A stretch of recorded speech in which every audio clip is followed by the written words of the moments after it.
প্রিয় দর্শক আসসালামু আলাইকুম। আপনারা দেখতে পারতেছেন আমি কোথায় এসেছি, এক গরুর ফার্মে। এখানে কিন্তু অনেকগুলো গরু রয়েছে। এই গরুগুলো কিন্তু কোরবানির জন্য বিক্রি করা হবে।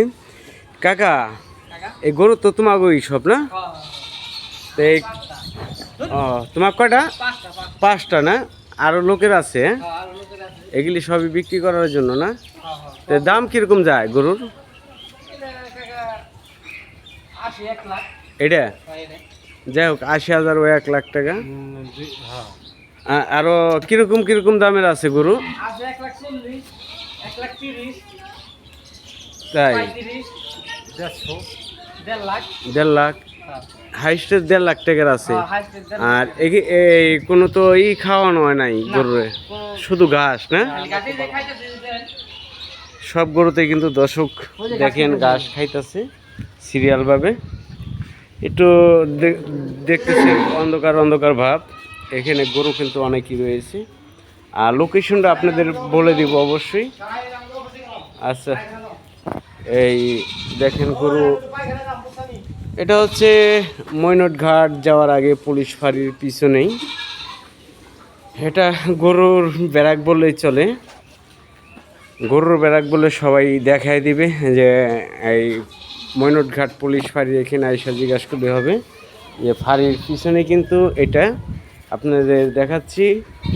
এই যে দেখেন এখান থেকে কিন্তু এই যে রাস্তা, এই রাস্তাতে চলে আসলে এই যে মৈনট ঘাট যাওয়ার আগেই এই দেখবেন এই সাইড দিয়ে একটা রাস্তা, যে রাস্তার কাজও চলতেছে।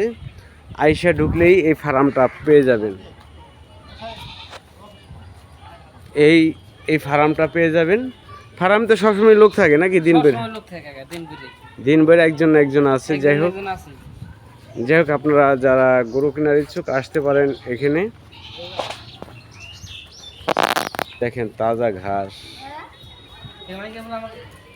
আর এই ঘাসগুলো কিন্তু আশেপাশে ক্ষেত রয়েছে। দেখেন এই যে দইসা ক্ষেত ও ঘাস ও বিভিন্ন, এই যে দেখেন এখান থেকে পদ্মা নদীও কিন্তু দেখা যায়। এখান থেকে কিন্তু পদ্মা নদীও দেখা যাচ্ছে। একটু জুম করে দেখাই। ওই যে দেখেন দর্শক, একদম হাওয়া বাতাস অফুরন্ত পায় গরুতে। এখানে কোনো তার ফ্যান লাগে না। রাত্রে অবশ্য তারা ফ্যান চালায়, দেখতেছেন। যারা কিনবেন অবশ্যই এখানে আসতে পারেন সরাসরি। আমি কারো নাম্বার দিলাম না, ডাইরেক্ট পুলিশ ফাঁড়ির এখানে এসে জিজ্ঞাসা করলে হবে যে গরুর ব্যারাক না? এটা গরুর ব্যারাক। এটা গরুর ব্যারাক বললেই সবাই চিনবে। সবাই ভালো থাকবেন, সুস্থ থাকবেন। আসসালামু আলাইকুম।